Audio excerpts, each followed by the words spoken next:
ഇത്തവണ 28-ാം തീയതി മുതൽ ആരംഭിക്കുന്ന കൊട്ടിയൂർ മഹോത്സവത്തിൽ അതിൻ്റെ ഒരുക്കങ്ങൾ വിലയിരുത്താൻ വേണ്ടിയിട്ടാണ് ദേവസ്വം വകുപ്പ് ഇന്ന് ഈ യോഗം വിളിച്ചിട്ടുള്ളത്. വിവിധ വകുപ്പുകളെ കോർഡിനേറ്റ് ചെയ്തുകൊണ്ട് ഏറ്റവും നല്ല രീതിയിൽ ഇത്തവണത്തെ ദർശനം പൂർത്തീകരിക്കാൻ ഭക്തജനങ്ങൾക്ക് അവസരം ഉണ്ടാക്കി കൊടുക്കുക എന്നുള്ളതാണ് ലക്ഷ്യം. ഇപ്പോൾ കഴിഞ്ഞ വർഷം ഉദ്ദേശിച്ചതിനേക്കാൾ കൂടുതൽ ഭക്തജനങ്ങളാണ് വന്നെത്തിയത്, പ്രത്യേകിച്ച് കർണാടകത്തിൽ. ഞാൻ കഴിഞ്ഞ വർഷം ഇവിടെ ദർശനം നടത്തിയപ്പോൾ തന്നെ ഉത്സവം കഴിയുന്നതിൻ്റെ 2 ദിവസം മുമ്പാണ് ഞാനിവിടെ എത്തിയത്.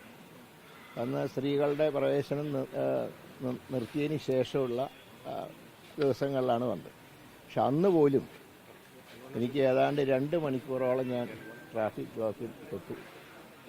അന്ന് MLA ആയിരുന്ന ഇന്നത്തെ വൈദ്യുതി മന്ത്രിയോട് ഞാൻ അക്കാര്യം സൂചിപ്പിച്ചിരുന്നു. നമുക്ക് അടുത്ത വർഷം വളരെ കരുതലോടുകൂടെ കാര്യങ്ങൾ കൈകാര്യം ചെയ്യണം, കാരണം വല്ലാതെ ട്രാഫിക് ബ്ലോക്ക് വരുന്നുണ്ട്.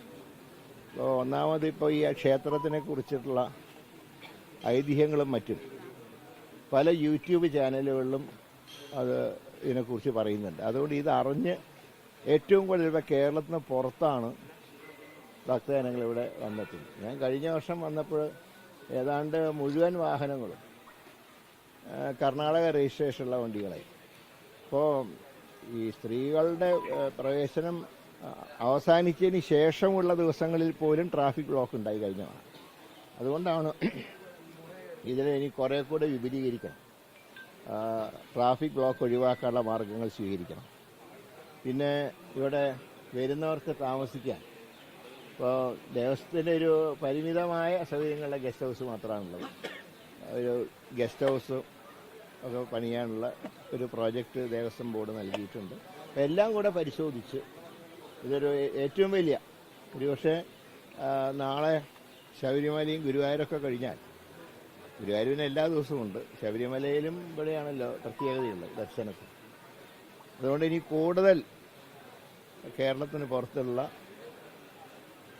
ഭക്തന്മാർ വന്നു ചേരാനുള്ള സാധ്യത ഇവിടെ കണക്കിലെടുത്തുകൊണ്ട് മികച്ചൊരു സംവിധാനം ഒരുക്കുക എന്നുള്ളതാണ് ദേവസ്വം ബോർഡ്, ദേവസ്വം മന്ത്രാലയം തീരുമാനമെടുത്തിട്ടുള്ളത്.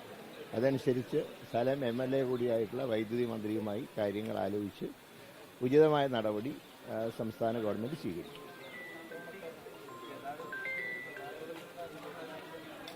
അതാ പറഞ്ഞു. ദീർഘകാലത്തെ ഇത് നോക്കുമ്പോൾ അതനുസരിച്ചിട്ടുള്ള നടപടി സർക്കാരിൻ്റെ ഭാഗത്തുണ്ടാവും. അപ്പോൾ ഇതിന് ശേഷം, ഇത്തവണത്തെ ദർശനത്തിന് ശേഷം മറ്റ് വിവിധ വകുപ്പുകളുമായി ഞങ്ങൾ 2 പേരും കഴിഞ്ഞ മുഖ്യമന്ത്രിയുടെ സാന്നിധ്യത്തിൽ ഈ റോഡ് വികസനത്തിൻ്റെ കാര്യത്തിൽ മുഖ്യമന്ത്രിയുടെ കൂടെ സഹായം ആവശ്യമാണ്. അപ്പോൾ അദ്ദേഹത്തിൻ്റെ ചേംബറിൽ ഞങ്ങൾ 2 മന്ത്രിമാർ മാത്രമല്ല PWD ആവശ്യമാണ്. എല്ലാ വിവിധ വകുപ്പുകളെ കൂടിച്ചേർത്തുകൊണ്ട് നല്ലൊരു സംവിധാനം ഭാവിയിൽ ഒരുക്കും. ഈ വർഷം നടന്നില്ലെങ്കിലും അടുത്ത വർഷത്തേക്ക് ഒരുക്കുക എന്നുള്ളതാണ് ഞങ്ങളുടെ നയം.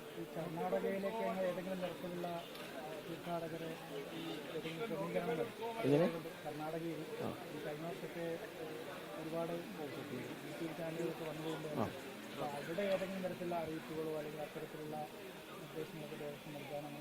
അല്ല, അതല്ല, ഭക്തജനങ്ങൾ വരുന്നതിന് ഒരിക്കലും നമുക്ക് തടയാൻ കഴിയില്ല. കർണാടക എങ്ങനെ അതെല്ലാ വശങ്ങളെക്കുറിച്ചും വിശദമായി ഇപ്പം ഞങ്ങൾ വന്നിട്ട് ഒരാഴ്ചയല്ലേ ആയിരിക്കും. അത് മീറ്റിങ്ങിലത്തെ നിർദ്ദേശങ്ങൾ കൂടെ കണക്കിലെടുത്ത് നിലപാട് ഗവൺമെൻറ് സ്വീകരിക്കും.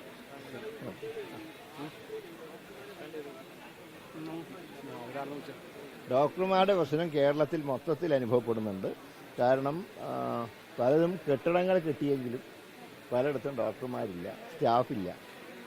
ഇങ്ങനെയുള്ള പരാതികൾ നിരവധിയുണ്ട്. അപ്പോൾ അതുകൊണ്ട് അതൊക്കെ പരിശോധിക്കുന്നുണ്ട്. പിന്നെ ചിലയിടത്ത് കൂടുതൽ സ്റ്റാഫുള്ളവരെ കുറഞ്ഞ സ്ഥലങ്ങളിൽ വിന്യസിക്കാൻ നോക്കുന്നുണ്ട്. പക്ഷെ അത് അത്ര എളുപ്പമുള്ളൊരു കാര്യമല്ല. പ്രത്യേകിച്ച് ഇവിടെയൊക്കെ ഞാൻ പറയാം, ഇവിടെ ഈ പ്രദേശങ്ങളെന്ന് പറഞ്ഞാൽ ഗ്രാമപ്രദേശങ്ങളായതുകൊണ്ട് പലപ്പോഴും പലരും ഇവിടെ വരുന്നതിന് ചില തടസ്സങ്ങൾ പറയും. പക്ഷെ അതൊക്കെ ഒഴിവാക്കിക്കൊണ്ട് അത് ജനപ്രതിനിധികളും കൂടെ സഹകരിക്കണം. എങ്ങനെ തീർച്ചയായിട്ടും ഏതാ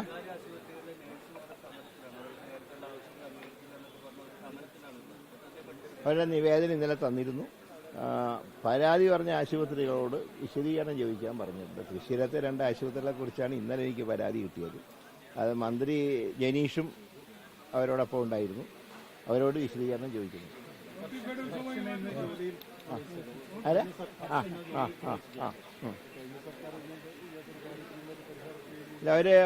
ഒരു പോരാട്ടമാണ് അവർ നടത്തിയത്. എല്ലാം കുടുംബത്തിൻ്റെ സ്ഥിതി അവതാളത്തിലായി അവരുടെ. കാരണം ഭർത്താവിൻ്റെ ബിസിനസ് പോയി, കുട്ടികളുടെ പഠനത്തിന് തടസ്സം നേരിട്ടു. അപ്പോൾ അങ്ങനെയൊക്കെ ഒരു കാര്യത്തിൽ ഒരു സാഹചര്യത്തിൽ ഒരു മാനുഷികമായിട്ട് പരിഗണനയാണ് അവരോട് സർക്കാർ സ്വീകരിച്ചത്.